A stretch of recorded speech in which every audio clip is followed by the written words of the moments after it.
The Egoic Self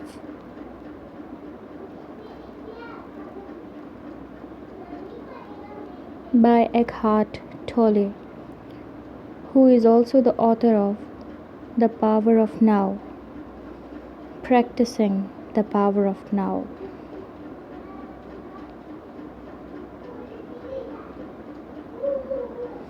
Contents: Foreword, Introduction, Chapter number 1, Stillness and Silence, Chapter number 2, Beyond the Thinking Mind, Chapter 3, The Egoic Self, Chapter 4, The Now, Chapter 5, Who You Truly Are, Chapter 6, Acceptance and Surrender, Chapter 7, Nature, Chapter 8, Relationships, Chapter 9, Death and the Eternal, Chapter 10, Sufferings and the End of Suffering, about the author. Foreword. Albert Einstein said, "Stand still. The trees ahead and bush beside you are not lost. In this age when our minds are running to nowhere on treadmills and getting there fast, Eckharte's message in Stillness Speaks is loud and clear." Gotham.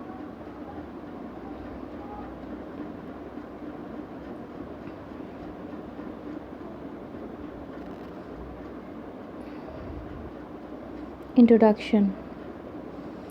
A true spiritual teacher does not have anything to teach in the conventional sense of the word, does not have anything to give or add to you, such as new information, beliefs, or rules of conduct. The only function of such a teacher is to help you remove that which separates you from the truth of who you already are and what you already know in the depth of your being. The spiritual teacher is there to uncover and reveal to you that dimension of inner depth that is also peace. If you come to a spiritual teacher or this book looking for stimulating ideas, theories, beliefs, intellectual discussions, then you will be disappointed. In other words, if you are looking for food for thought, you won't find it, and if you will miss the very essence of the teaching. The essence of this book, which is not in the words, but within yourself. It is good to remember that to feel that as you read, the words are no more than signposts. That to which they point is not to be found within the realm of thought, but a dimension within yourself that is deeper and infinitely vaster than thoughts. A vibrantly alive peace is one of the characteristics of that dimension. So whenever you feel inner peace arising as you read, the book is doing its work and fulfilling its function. As your teacher, it is reminding you of who you are and pointing the way back home. This is not a book to be read from cover to cover and then put away. Live with it, pick it up frequently, and more importantly, put it down frequently, or spend more time holding it than reading it. Many readers will feel naturally inclined to stop reading after each entry, to pause, reflect, and become still. It is always more helpful and more important to stop reading than to continue reading. Allow the book to do its work. to awaken you from the old grooves of your repetitive and conditioned thinking. The form of this book can be seen as a revival for the present age of the oldest form of recorded spiritual teachings, the sutras of ancient India. Sutras are powerful pointers to the truth in the form of whole of humanity. There is also an added sense of urgency here. The transformation of human consciousness is no longer a luxury, so to speak, available only to a few isolated individuals, but a necessity if humankind is not to destroy itself. At the present time, the dysfunction of the old consciousness and the arising of the new are both accelerating. Paradoxically, things are getting worse and better at the same time, although the worse is more apparent because it makes so much noise. This book, of course, uses words that in the act of reading become thoughts in your mind, but those are not ordinary thoughts, repetitive, noisy, self-serving, clamoring for attention. Just like every true spiritual teacher, just like the ancient sutras, the thoughts within this book don't say, "Look at me," but "Look beyond me." Because the thoughts came out of stillness, they have the power to take you back into the same stillness from which they arose. That stillness is also inner peace, and that stillness and peace are the essence of your being. It is inner stillness that will save and transform the world. Aphorisms or short sayings with little conceptual elaboration. The Vedas and Upanishads are the early sacred teachings recorded in the form of sutras, as are the words of the Buddha. The sayings and parables of Jesus too, when taken out of their narrative context, could be regarded as sutras as well as the profound teachings contained in the Tao Te Ching, the ancient Chinese book of wisdom. The advantage of the sutra lies in its brevity. It does not engage the thinking mind more than it's necessary. What it doesn't say but only points to is more important than what it says. The sutra-like character of the writings in this book is particularly marked in Chapter 1, Silence and Stillness, which contains only the briefest of entries. This chapter contains the essence of the entire book and may be all that some readers require.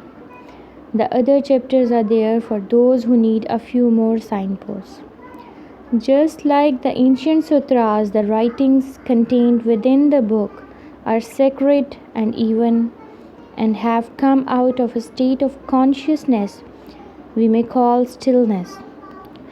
Unlike those ancient sutras, however, they don't belong to any religion or spiritual tradition, but are immediately accessible to the whole world. Chapter 1, Silence and Stillness. When you lose touch with inner stillness, you lose touch with yourself. When you lose touch with yourself, you lose yourself in the world. Your innermost sense of self, of who you are, is inseparable from stillness. This is the I am that is deeper than name and form. Stillness is your essential nature. What is stillness? The inner space or awareness in which the words on this page are being perceived and become thoughts. Without that awareness, there would be no perception, no thought, and no world. You are that awareness, disguised as a person. The equivalent of external noise is the inner noise of thinking. The equivalent of external silence is inner stillness. Whenever there is some silence around you, listen to it. That means just notice it. Pay attention to it. Listening to silence awakens the dimensions of stillness within yourself, because it is only through stillness that you can be aware of silence. See that in the moment of noticing the silence around you, you're not thinking, you're aware but not thinking. See that in the moment of noticing the silence around you, you're not thinking, you're aware but not thinking. When you become aware of silence immediately, there is a state of inner still alertness. You are present. You have stepped out of thousands of years of collective human conditioning. Look at a tree, a flower, a plant. Let your awareness rest upon it. How still they are, how deeply rooted in being. Allow nature to teach you stillness. When you look at a tree and perceive its stillness, you become still yourself. You connect with it at a very deep level. You feel a oneness with whatever you perceive in and through stillness. Feeling the oneness of yourself with all things is true love. Silence is helpful, but you don't need it in order to find stillness. Even when there is noise, you can be aware of the stillness underneath the noise, of the space in which the noise arises. That is the inner space of pure awareness, consciousness itself. You can become aware of awareness as the background to all your sense perceptions, all your thinking. Becoming aware of awareness is the arising of inner stillness. Any disturbing noise can be as helpful as silence. How? By dropping your inner resistance to the noise, by allowing it to be as it is. This acceptance also takes you into that realm of inner peace that is stillness. Whenever you deeply accept this moment as it is, no matter what form it takes, you are still, you are at peace. Pay attention to the gap between two thoughts, the brief, silent space between words in a conversation, between the notes of a piano or flute, or the gap between the in-breath and out-breath. When you pay attention to those gaps, awareness of something becomes just awareness. The formless dimension of pure consciousness arises from within you and replaces identification with form. The intelligence operates silently. Stillness is where creativity and solutions to problems are found. Is stillness just the absence of noise and content? No, it is intelligence itself, the underlying consciousness out of which every form is born. And how could that be separate from who you are? The form that you think you are came out of that and is being sustained by it. It is the essence of all galaxies and blades of grass, of all flowers, trees, birds, and all other forms. Stillness is the only thing in the world that has no form, but then it is not really a thing, it is not of this world.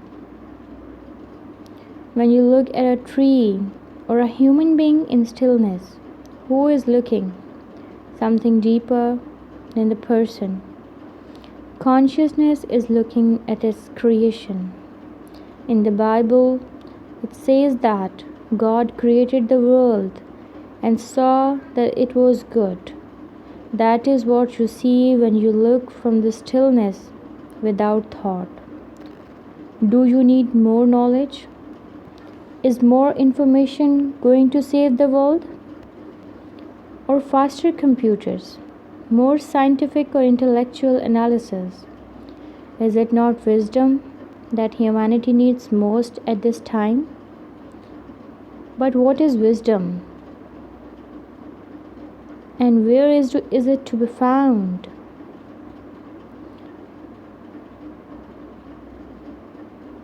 Wisdom comes with the ability to be still. Just look and just listen. No more is needed. Being still, looking and listening activates the non-conceptual intelligence within you. Let stillness direct your words and actions.